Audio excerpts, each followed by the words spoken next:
Jamani, mwenye kikao ni sio mwongeaji sana.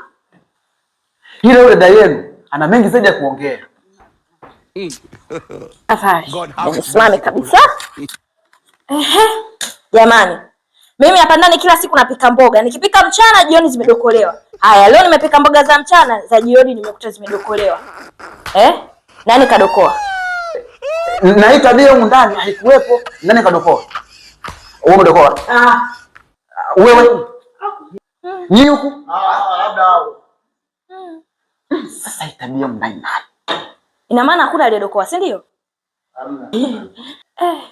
Afadhali. Maana mimi zile mboga nilikuwa nimetia sumu. Kwa hiyo nilikuwa nataka nijue kama kuna aliyedokoa, niende nikafuate maziwa. Sasa hivi. Kwa hiyo kama hakuna, afadhali nikae kwanza. Dada. Hayo maziwa yako wapi? Maziwa?